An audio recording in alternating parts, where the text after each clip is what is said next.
Bueno, mi experiencia en el Colegio de México es larga.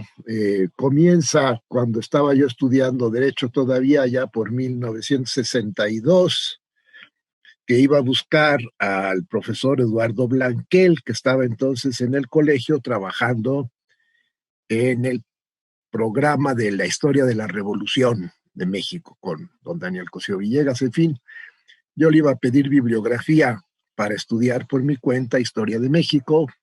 Me la dio en una sentada, una conversación muy agradable en el edificio de Guanajuato 125, recién estrenado estaba el edificio pequeño.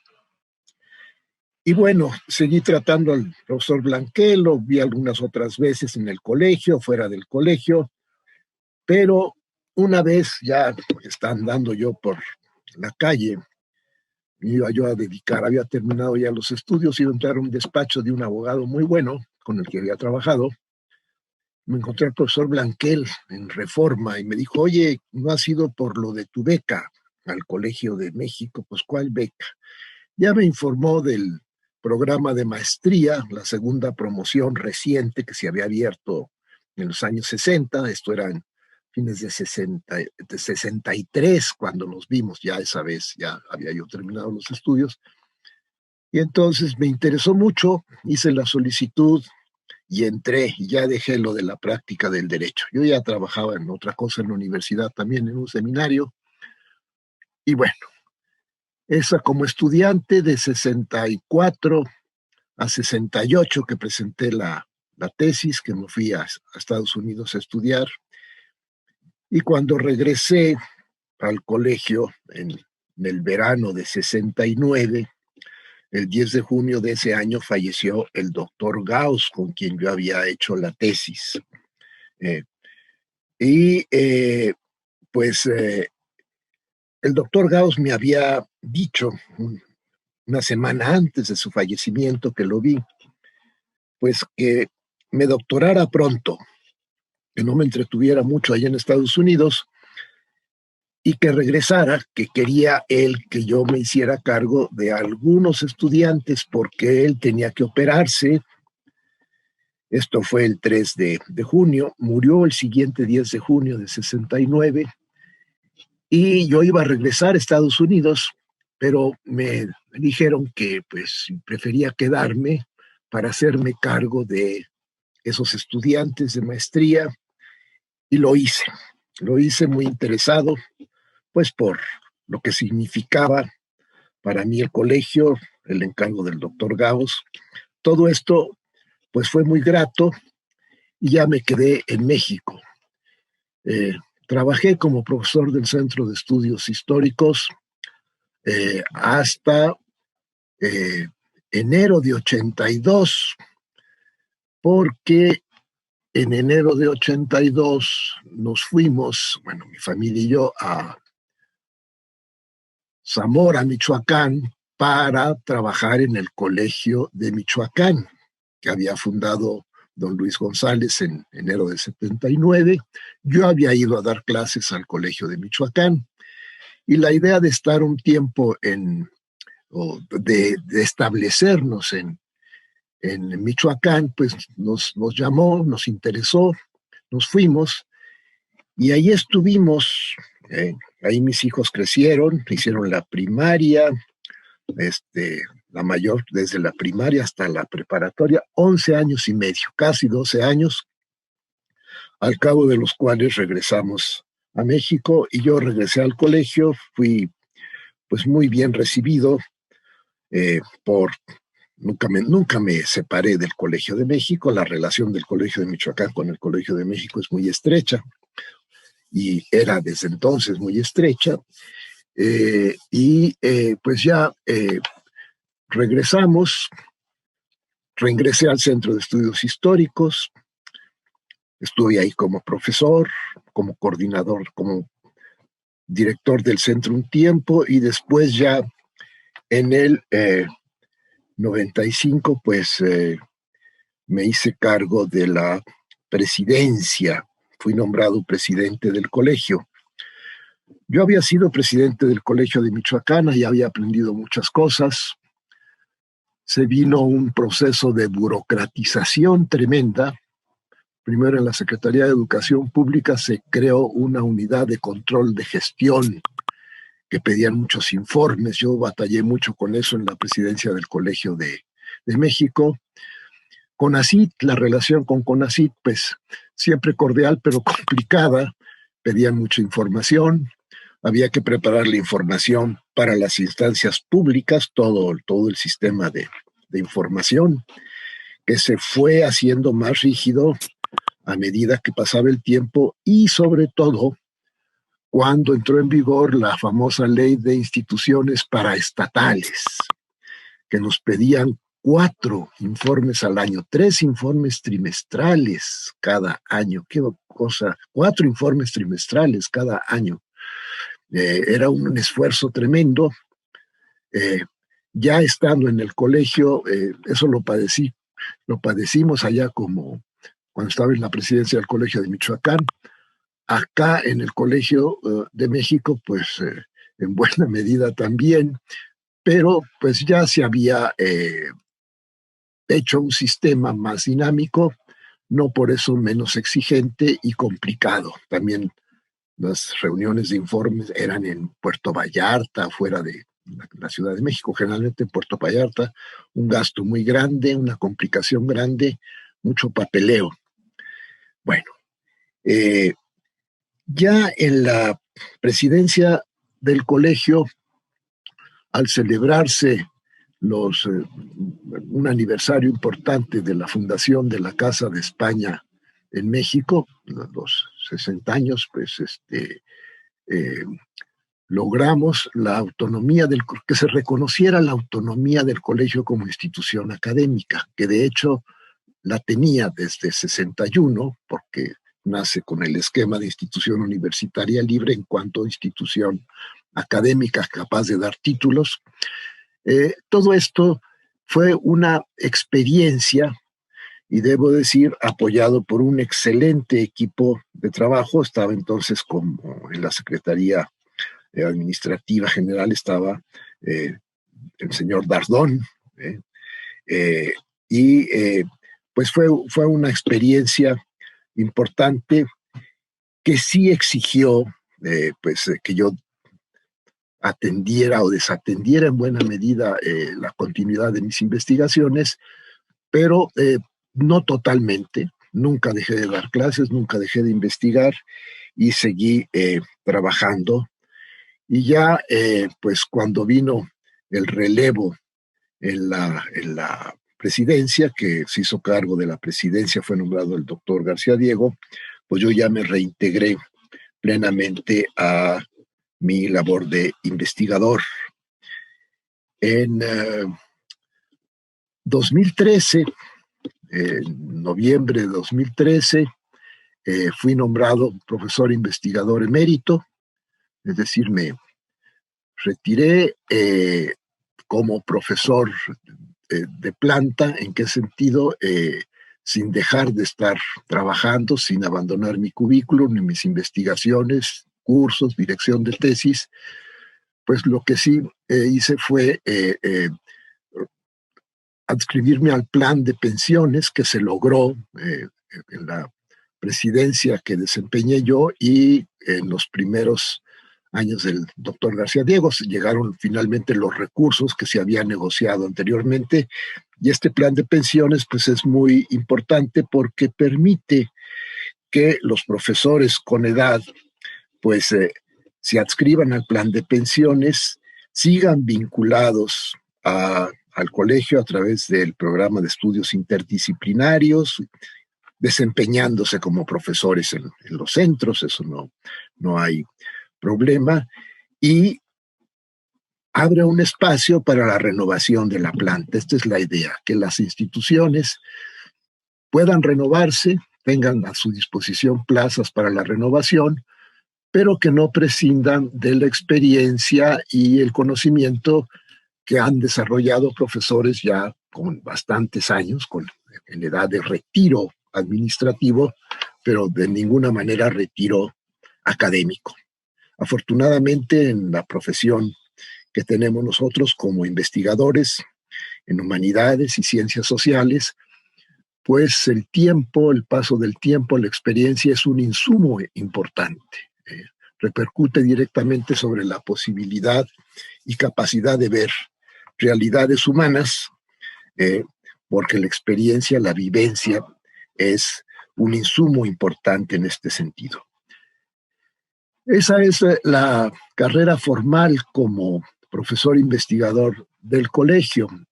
Ahora bien, es una trayectoria que implica una experiencia, una continuidad en cuanto a la formación personal, que se refleja, por supuesto, en el desempeño de las tareas de investigación, de docencia, de difusión, de relación interinstitucional, institucional e interinstitucional.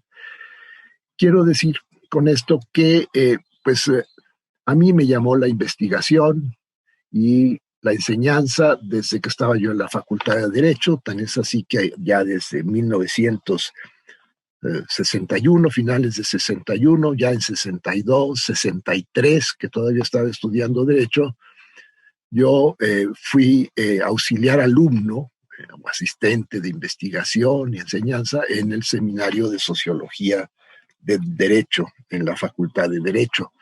Eso lo seguía siendo en el primer año que estuve en el colegio, curso propedéutico. No había beca para el curso propedéutico, no recibíamos beca. Entonces, pues tenía yo que tener ingresos, teníamos necesidades familiares en casa. Eh, eh, pues, eh, pero siempre trabajando en relación con actividades académicas. Eso me ayudó mucho, esta experiencia en el Seminario de Sociología del Derecho, ahí en la facultad, muy en armonía con lo que realicé en el colegio como estudios, ¿verdad? Entré en 64, el curso propedéutico. Incluso me decía el profesor Blanquel, que todavía seguía en el colegio, que si quería incorporarme a la promoción anterior de maestría, la que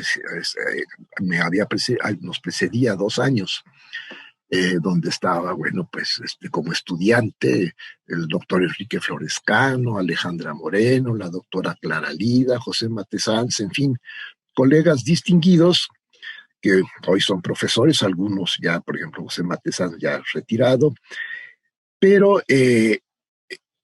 pues no, a mí no me interesaba avanzar formalmente, lo que me interesaba era la experiencia espléndida que me estaba dando el colegio, la enseñanza de profesores pues como Luis González y González, que era entonces director del Centro de Estudios Históricos cuando yo entré, la doctora María del Carmen Velázquez, que después fue directora, pues ella, una mujer de gran disciplina, de gran comprensión con los alumnos, siempre atenta a las necesidades académicas de los estudiantes.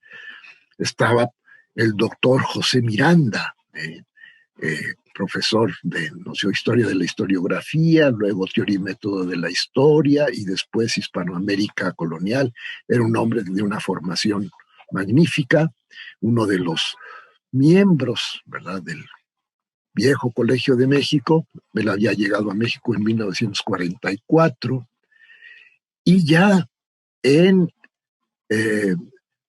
esos años, en el 62, José Gauss nos dio, no 62, en el 65, José Gauss nos dio un curso de filosofía de las ciencias humanas excelente. Bueno, quedamos prendados. Fue a finales, en el segundo semestre de 64, ya corrijo, nos dio ese curso y realmente, pues esas experiencias, lo que uno aprendía ahí era insustituible. No se trataba de avanzar para lograr el título, sino de permanecer en las aulas al lado de estos profesores y de colegas muy trabajadores, excelentes, pues para aprovechar y estarse formando. Y realmente La experiencia de estudiante en el colegio fue magnífica, una formación seria, eh, tanto en los cursos como en la elaboración de las tesis. 4 de nosotros, finalmente fuimos 8 los que iniciamos y terminamos. Hubo algunos otros compañeros que se incorporaron, luego salieron, pero los 8 que ingresamos en 64 eh, nos recibimos como maestros en historia. 4 de nosotros trabajando con el doctor Gauss la tesis. Pues una formación magnífica, cursos espléndidos, podría mencionar varios, pero por ejemplo, un curso que nos marcó mucho, nos abrió un panorama magnífico, fue el de Historia de Estados Unidos que impartía la doctora Josefina Vázquez, un curso muy dinámico en el que la bibliografía de la historia norteamericana en inglés nos hizo avanzar muchísimo, percibir otras maneras de hacer historia y de apreciar también testimonios culturales. Me acuerdo que en ese curso leíamos novela, teníamos que hacer trabajo sobre alguna novela, aparte de los trabajos sobre temas propiamente históricos. Oíamos grabaciones de discursos públicos en movimientos, algún documental. Yo creo que eran cursos de una vitalidad y hechos, pues, de alguna manera a la medida de nuestras necesidades. Es decir, éramos pocos estudiantes y teníamos la atención concentrada de diversos profesores. Llegó, por ejemplo, un profesor francés, Claude Bataillon. Tuvimos en la formación, recuerdo yo, 7 profesores franceses. Uno de ellos, Jean Meyer, que vino muy joven a México y se afilió al colegio, llegó al colegio como profesor. Había ese acuerdo con Francia. El doctor Zavala, que fue presidente del colegio de 61, 62 a 66, que se fue como embajador de México a Francia. Él tenía muy buenas relaciones con la historia los historiadores europeos, y tenía mucho empeño en esa relación, siempre enriquecer los programas docentes con la participación de profesores de distintas universidades, notablemente franceses, que realmente era en historia y geografía pues una experiencia magnífica. Sí, me recibí en historia el 6 de septiembre de 1968. Ya había todo el movimiento que había empezado en julio de ese año. Me recibí en historia el 6 de septiembre y en derecho, que había dejado yo la tesis colgada, el 10 de septiembre. Y el 14 de septiembre salí a Estados Unidos, a Nueva York, para ir a la Universidad Estatal de Nueva York, en Stony Brook, en Long Island. En realidad, lo que me benefició mucho fue el rigor metodológico de investigación que me dio el colegio. Lo puse también en la tesis que elaboré en Derecho. Ya tenía yo cierta experiencia por el seminario de Sociología, donde estaba un viejo profesor, un hombre muy sabio, don Juan Pérez Abreu, con el cual trabajé mucho y compartí una amistad muy agradable. Tomábamos café todos los sábados, conversaba espléndidamente. Y bueno, pues todo eso fue un enriquecimiento y me dio seguridad. Entonces, el método que me enseñó el doctor Gauss, quien me sugirió incluso el tema de tesis de historia, lo apliqué a la tesis de Derecho y realmente sí me beneficié mucho de esta experiencia del colegio de dedicarse a la formación de investigadores y profesores de historia, porque así nace el colegio, así nace el Centro de Estudios Históricos del Colegio de México allá en 1941, es el primer centro, en el cual hubo 3 promociones que se pueden distinguir. de 41, luego otra de 43, y luego otra de 46, en fin, pero se traslapaban las generaciones. Entonces, nosotros, por ejemplo, convivimos bastante en algunos cursos con estudiantes de la generación anterior a la nuestra. Entonces no había una ruptura en la experiencia y en el trato con estudiantes de otras promociones en los mismos centros y de otros centros. Por ejemplo, compartíamos profesores con el entonces Centro de Estudios Orientales, hoy el Centro de Estudios de Asia y África del Norte, pues porque había profesores de historia de la India excelentes, de cuyo curso nos beneficiábamos y lo tomábamos con los estudiantes de ese centro y del Centro de Estudios Internacionales. Así que era una convivencia pues muy intensa y muy fructífera. Realmente esa comunicación la permitía el colegio, creo que la permite actualmente, aunque claro, ya las dimensiones de la institución son otras, ¿no? Y hay mucho más variedad en la oferta académica, pero la idea de formar investigadores, de hacer de la investigación en ciencias humanas, o sea, humanidades y ciencias sociales, una profesión, una dedicación plena, esa es la idea de la fundación del Colegio de México. Porque recordemos eso, pues es primero la Casa de España, para facilitar a los profesores españoles que habían salido con la guerra la continuidad de su labor y que beneficiaran temas mexicanos.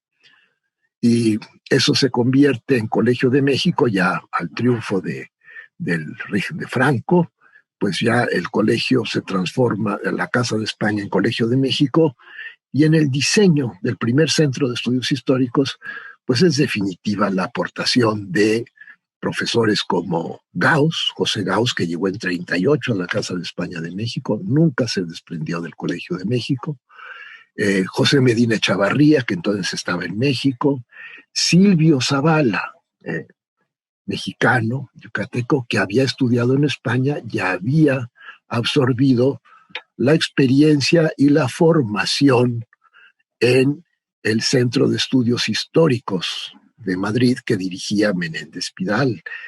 Ahí se formó él, ahí se forma él como estudiante, su tesis de Derecho en la Universidad Central de Madrid, pero luego es becario del Centro de Estudios Históricos de Madrid, y esa es la idea, ¿no? Que los estudiantes, como decía Luis González, deben ser vocados, vocación, y becados para que puedan dedicarse al desenvolvimiento de su vocación. Y esto sí, pues es un gran beneficio que afortunadamente otras instituciones, comenzando pues por la Universidad Nacional Autónoma de México, hay que tomar en cuenta que el Instituto o Centro de Estudios Históricos de la universidad se funda en 45, el del colegio se había fundado en 41, se compartían profesores, se compartían aulas, incluso pues en toda la primera época del colegio, hasta 1951, que tiene un desempeño docente muy amplio, con estudiantes muy notables, con profesores espléndidos, pues el colegio no podía dar títulos. Entonces había un convenio con la Escuela Nacional de Antropología e Historia y con la Facultad de Filosofía y Letras de la Universidad Nacional Autónoma de México, y ahí es donde se titulaban los becarios del colegio. Y después el colegio admitió becarios de esas instituciones para que se dedicaran de tiempo completo a su trabajo, que se desempeñaran como se habían desempeñado los profesores españoles de la Casa de España y luego del colegio, que eran becarios. Es decir, tenían una beca con la obligación de dedicarse plenamente a las labores de investigación y de enseñanza. Pues esa es la percepción que en términos generales tuve como estudiante y que no difiere mucho de la que se tiene como profesor, porque claro, el esquema propio del Centro de Estudios Históricos y de otros centros del colegio es el trabajo de seminario, es decir, no solamente la exposición magistral que hace el profesor para informar a los alumnos, sino el trabajo de investigación de los alumnos en relación también con las labores de investigación que desempeñan los profesores. Y en este sentido, este trabajo de seminario, que implica una participación activa de docentes y discentes, pues es muy fructífera, es de lo que se trataba y es lo que llevamos a cabo. A mí me ha tocado desempeñarme como profesor de historia de las ideas e instituciones políticas y jurídicas mexicanas. Ese es el campo principal de mi trabajo como profesor y como investigador. Y en ese sentido, pues echamos a andar ya a principios del siglo XXI, vamos a decir a partir de 2004 ya, un seminario que hasta la fecha conservo, que se llama Formación Política de México, siglos XVI, XX, es decir, admite todo en la formación política, entran ideas, instituciones, acontecimientos, movimientos sociales, en fin, todo aquello que pueda acogerse de estudiantes, en principio que estaban haciendo la tesis bajo mi dirección, con la participación de estudiantes de otros centros y de otras instituciones académicas del país hasta el extranjero que querían integrarse al seminario, a los cursos y al seminario. Siempre hay estudiantes de otros centros, estudiantes de otras instituciones que vienen a hacer algunos cursos o vienen a hacer todos los cursos de su grado aquí en el Colegio de México. Y bueno, y los profesores, porque no es un caso exclusivo mío, sino los profesores tienen algunos seminarios permanentes que enriquecen la experiencia de todos con esta participación.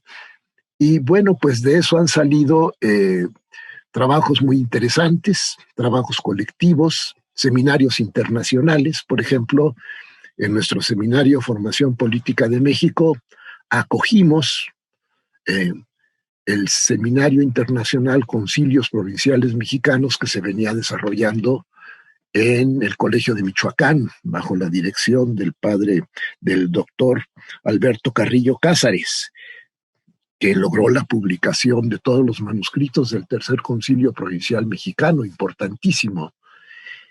Y pues se iba a suspender allá por falta de recursos.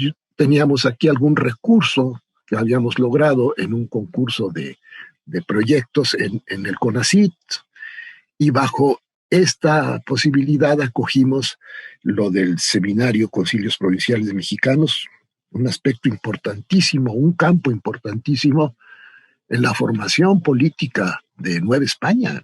Los concilios provinciales son pues la definición del gobierno eclesiástico, que es parte clave en la integración política de la monarquía española. Entonces, se logró eso y hemos continuado con el cuarto concilio provincial mexicano que se vino a realizar. El tercero se realizó en 1584-85. Aquí tenemos en el cuarto concilio, es hasta 1771. Pero esto permite acercarse a fuentes importantísimas y deslindar pues campos de investigación muy interesantes. Y en la actualidad, por ejemplo, nuestro seminario ha realizado ya en colaboración con la Universidad de Siena, con ASAFAL, esta Asociación de Estudios de Asia, África, en fin, pues ya hemos realizado 3 seminarios internacionales sobre formación política y buen gobierno. Hay que recordar que esto en colaboración muy estrecha con la Universidad de Siena. En Siena, en el Palacio de Gobierno de Siena, está pues estos murales espléndidos del buen gobierno, esta pintura medieval magnífica. Y la idea de buen gobierno pues es una idea clave en la construcción de el orden político medieval y el orden político moderno. Entonces, pues el colegio ofrece esta posibilidad de dedicación intensa a tareas de investigación y esta dedicación intensa que requiere continuidad. La continuidad es algo muy importante. Y ya para terminar, porque no, ya llevo rato hablando, pues sí quisiera advertir la percepción que tengo de quienes han encabezado la institución. Desde Alfonso Reyes, a quien no conocí personalmente, él murió, como sabemos, en diciembre de 1959, estaba yo en primero de Derecho entonces, sí supimos de su muerte, ¿verdad? Pero evidentemente hay constancia en el archivo histórico del colegio, en la bibliografía del colegio, de la intensa labor que desempeñaban estos presidentes. Don Alfonso fue nombrado por el general Cárdenas como presidente del patronato de la Casa de España en México. Cuando la Casa de España se transforma en Colegio de México, pues don Alfonso es presidente del Colegio de México hasta su muerte. Fue un presidente vitalicio, por más que el proyecto del colegio se echa a andar, pues con la iniciativa muy clara de don Daniel Cosío Villegas, que ve la posibilidad de atraer a intelectuales españoles, dada la situación inestable que se vino con la caída de la República, con la guerra civil. Entonces surge así este proyecto y hay la continuidad porque pues don Alfonso, como gran figura en el mundo intelectual que había trabajado en España, es un factor muy importante en la relación con la intelectualidad española, europea. Y don Daniel, que se había dedicado a la economía, al estudio de la economía, después de sus estudios de derecho, en fin, su empeño en las ciencias sociales, actuando como secretario de la institución, un hombre de empresa, de mucho carácter, a veces carácter difícil, ¿verdad? Pero en fin, un hombre de energía, pues que no dejó el colegio.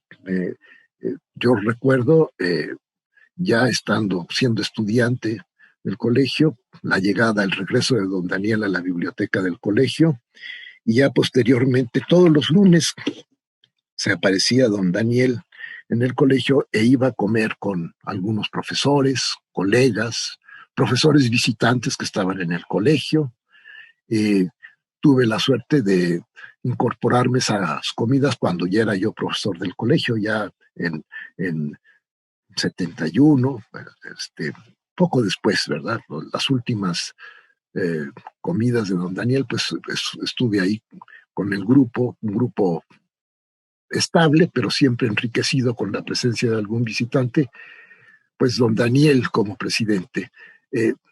Bueno, pues de don Daniel se aprendía muchísimo también porque la firmeza en sus proyectos, la capacidad de ese liderazgo, de atraer gente que estaba trabajando con él, eso me tocó ver cómo logró que se hiciera la historia de la Revolución Mexicana, que había quedado interrumpida, de don Silvio Zavala como presidente y como profesor, pues aprendí esa visión clarísima de dimensión universal que él tenía de la historia de América. Es decir, teníamos que ver la historia de nuestros países en una relación siempre de intensificación de las realidades intercontinentales, internacionales, y don Silvio Zavala procuraba mucho la visita de profesores extranjeros, conferencias de las que nos hacía participar, y participaba en los seminarios que se tenían sobre determinados temas. Así conocí yo a varios profesores, entre otros, pues a Pedro Armillas, este gran antropólogo, historiador del paisaje y la cultura prehispánicas. Lo conocí en una conferencia en la que fue don Daniel, me acuerdo que hizo preguntas muy interesantes después de la exposición, y luego ya lo encontré en Stony Brook, allá en la Universidad Estatal de Nueva York. Compartí pues experiencias muy agradables. Me invitaba a su casa a cenar, era un hombre de gran conversación. Encontré ahí a Pedro Carrasco, un hombre de una sabiduría, de una generosidad. Fue mi sinodal en el examen de grado. Ahí encontré ya como profesora a una colega muy querida, a Clara Lida.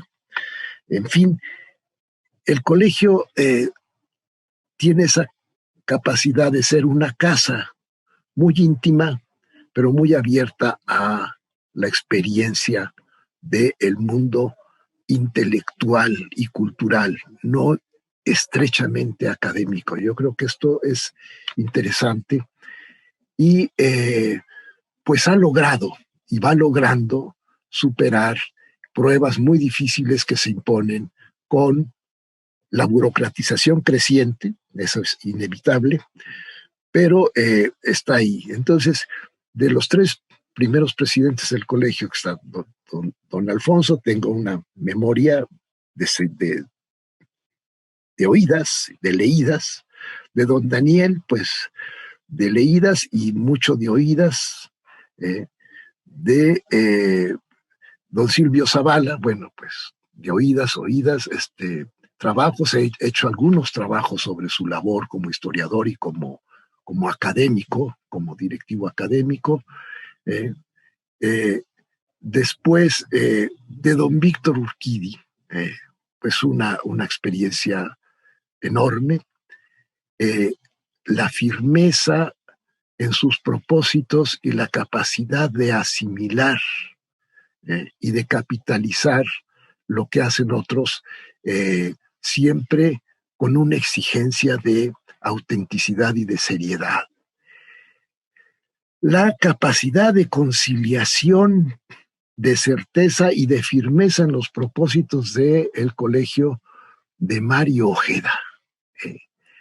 Hay que recordar que don Mario Ojeda fue secretario del Colegio de México varias veces, coordinador académico, siempre se desempeñó en su labor de investigación como investigador de las relaciones México-Estados Unidos, México-Norteamérica, como internacionalista de primera, entusiasta en la posibilidad de estudios actuales, por ejemplo, el programa de estudios fronterizos que acabó en el Colegio de la Frontera Norte, que está ahí como una institución señera, y su capacidad, ese conocimiento de las personas que trabajábamos en el colegio, como estudiantes, como profesores, en momentos duros como el de la famosa huelga del 80, que fue un primer golpe muy duro para el colegio, pues la labor de Mario Ojeda en la discusión y conciliación, porque en el mundo académico se es muy susceptible para muchas cosas y a veces había oposiciones por cosas simples, pero que a la postre resultan definitivas y muy negativas en la discusión de problemas políticos. Pues cuando vino ese movimiento, yo recuerdo que don Mario Ojeda, a veces acompañado de su esposa Tilda, excelente persona, queridísima, iba a visitar a los profesores que él veía con algún resabio por ahí, a platicar y a hacerle ver que sobre cualquier posible disgusto, cualquier cosa, estaba discutiéndose en las reuniones que se hacían, pues la suerte de la institución. Creo que ahí se trabajó muy bien. Eso lo aprendí, aprendí a ver esa capacidad.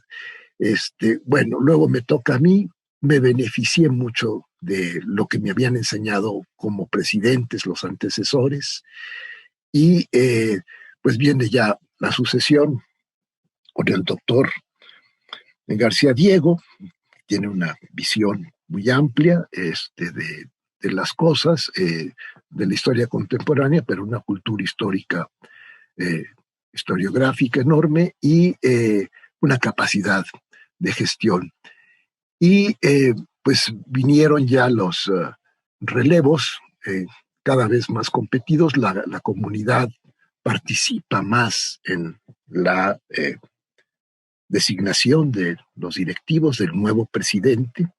El esquema del estatuto orgánico del colegio ha cambiado para ponerse a la altura de las situaciones contemporáneas, de la variedad de programas y centros de estudio que hay en el colegio. Y esto pues ha enriquecido, pero también ha hecho, favorecido una concurrencia competitiva para el cargo de la presidencia. Y pues tenemos actualmente a la primera mujer eh, presidente del colegio, presidenta del colegio, como ya se dice. Creo que hay tiempos trabajosos, como son los actuales. Lo está haciendo muy bien, es una visión renovadora. Yo creo que toda institución debe tener un componente conservador de consistencia y continuidad históricas que solo pueden entenderse con la apertura hacia las posibilidades y problemática creciente y obstáculos crecientes también, pero hacer de obstáculos posibilidades, porque la historia como proceso, ya con esto terminó, pues no es el pasado, la historia es una actualidad creciente de la cual quienes trabajamos en las ciencias humanas y particularmente en la historia tenemos que hacernos cargo, hacer del precipitado de los acontecimientos, de las situaciones imprevistas, eh, experiencia, y de la experiencia posibilidad de discusión, planteamiento problemático con serenidad para compartir eh, posibilidades y asumir el intento de intentar bien la solución de aquellos problemas que se nos presentan y que nos afectan a todos.